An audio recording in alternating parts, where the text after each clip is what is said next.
Hi friends, welcome to homemade cooking channel. இன்றைக்கி நம்ம பார்க்க போகிறது என்ன அப்படின்னு பார்த்திங்கன்னா, ஒரு ஹெல்த்தியான ஈவினிங் ஸ்நாக் ரெசிபி தான் பார்க்க போகிறோம். கோஸ் வச்சு இந்த மாதிரி சூப்பராக நீங்கள் ஈவினிங் டைமில் செய்யலாம். டீ டைம் ஸ்நாக் ரெசிபியாகவும் இருக்கும்.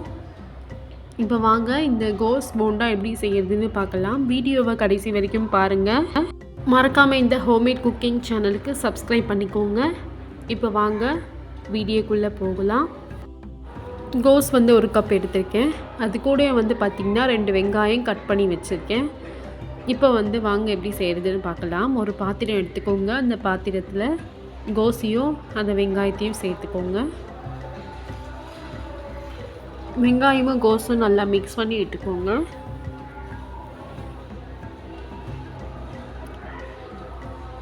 இப்போ இதில் ஒரு 1/2 கப் கடலை மாவு எடுத்திருக்கேன். 1/2 கப் கடலை மாவு சேர்த்துக்கோங்க. அரிசி மாவு 2 டேபிள் ஸ்பூன் சேர்த்துக்கோங்க. 2 டேபிள் ஸ்பூன் அரிசி மாவு சேர்த்துருக்கேன். இப்போ இதில் தனி மிளகாய் தூள் 1 டேபிள் ஸ்பூன் சேர்த்துக்கோங்க.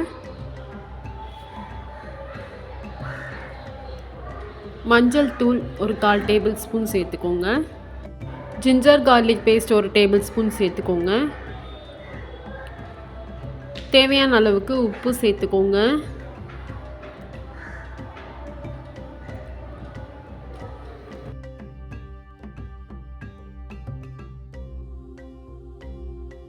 உப்பு சேர்த்துட்டு நல்லா மிக்ஸ் பண்ணி விட்டுக்கோங்க.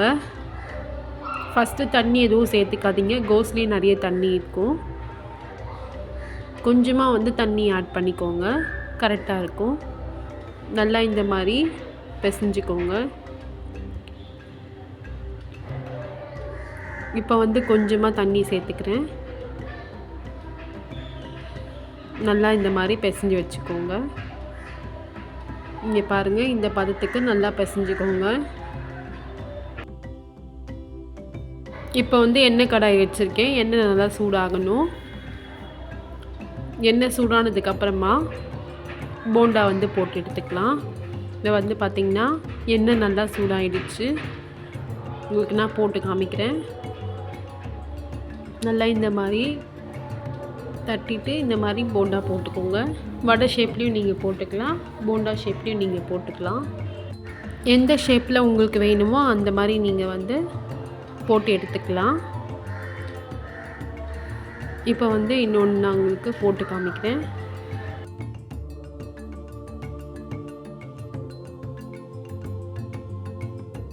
ப்ரீ சிம்மில் வச்சு நல்லா வேக விடுங்க. ஒரு 5 நிமிஷம் கழித்து திருப்பி விட்டுக்கோங்க. இங்கே பார்த்தீங்கன்னா நல்லாவே கலர் சேஞ்ச் ஆகிருக்கு. இப்போ பார்த்தீங்கன்னா நல்லா செவந்து வந்திருக்கு பாருங்கள். கோஸ் போண்டா சூப்பராக ரெடி ஆகிருக்கு. இந்த ஒரு பிளேட்டில் நான் சர்வ் பண்ணிக்கிறேன்.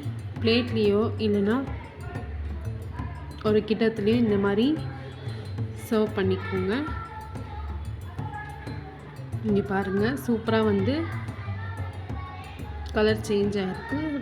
ஒரு நல்லா கிறிஸ்பியாகவும் இருக்குது பார்க்க.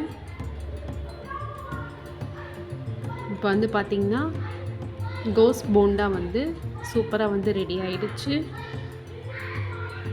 நீங்களும் இந்த கோஸ் போண்டா ரெசிப்பியை ட்ரை பண்ணி பாருங்கள். ட்ரை பண்ணி பார்த்துட்டு எனக்கு கமெண்ட் செக்ஷனில் கமெண்ட் பண்ணுங்கள், லைக் பண்ணுங்கள், ஷேர் பண்ணுங்கள், சப்ஸ்கிரைப் பண்ணிவிட்டு பக்கத்தில் இருக்க பெல் ஐக்கானை ப்ரெஸ் பண்ணி ஆல்னு கிளிக் பண்ணிக்கோங்க. அப்போ தான் நான் போடுற வீடியோஸ் உங்களுக்கு நோட்டிஃபிகேஷனில் வரும். மறக்காமல் இந்த ஸ்நாக் ரெசிப்பியை ட்ரை பண்ணி பாருங்கள். தேங்க்யூ ஃப்ரெண்ட்ஸ், தேங்க்யூ ஃபார் வாட்சிங்.